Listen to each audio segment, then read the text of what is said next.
Dis so heerlik om net die oggend in my Bybelstudie tyd en wat ek wakker word en my oë open en vir die Here net my dankbaarheid betoon, om dan so mildelik deur die Heilige Gees woord te ontvang om met u te deel vanoggend.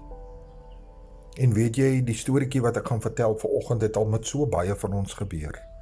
En dalk was ek of jy een van daai mense gewees. Die storie is, daar's 'n dame wat in die kerk instap, en die kerkbanke sit vol mense. En sy kry 'n plekkie daar eenkant, is 'n klein babietjie, pasgebore babietjie by haar. En die prediker begin voor en hy doen sy preek en hy bid en so aan. Maar die volgende oomblik begin die kleintjie hardop huil.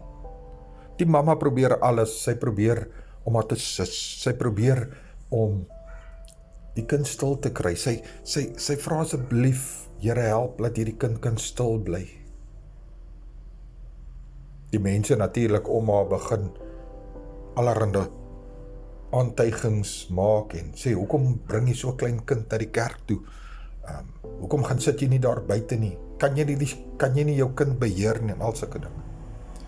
'n ouerige vrou kom toe, sy staan op uit haar bank uit waar sy by haar ou man sit en sy loop vorentoe en sy sê vir die jong dame, dame, kan ek jou help?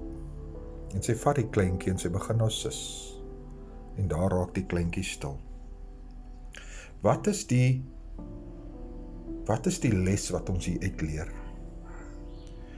Weet jy, Matteus 7 vers 1 sê dit beter as wat enige iemand dit kan sê. Moenie oordeel nie, sodat julle nie geoordeel word nie. Want met die oordeel waarmee julle oordeel, sal julle geoordeel word. En met die maat waarmee julle meet, sal julle gemeet word. Weet jy wat? Verder sê dit dat, haal eers die splinter uit jou eie oog uit voor jy, of haal die balk uit jou eie oog uit, voor jy die splinter uit iemand anders as 'n oog wil uithaal. Na as hierdie babietjie stil geraak het en die diens gaan voort, toe die dame so omkyk om haar, toe besef sy, maar hierdie saak moes vanoggend gebeur het. Weet jy, die kerk is nie vir mense wat perfek is nie. Die kerk is nie vir mense wat altyd alles reg kry nie.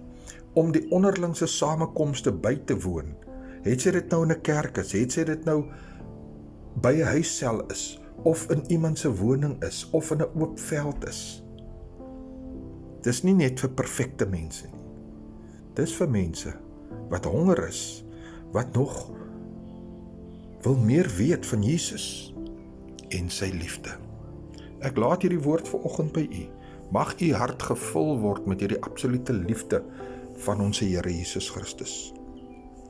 En mag jy vanoggend deur hierdie saak, as jy nog nie die Here aangeneem het nie, mag jy op jou knieë val en sê, Here, hier is ek. Here, raak my aan. Gees van God, gee my krag. Here, ek wil bekeer. Ek wil my kruis opneem en ek wil u volg, Here. Ek is Pastoor Gary, brood en water 5 minute woordbediening. En ek sê weer, Jesus is baie lief vir jou. Amen.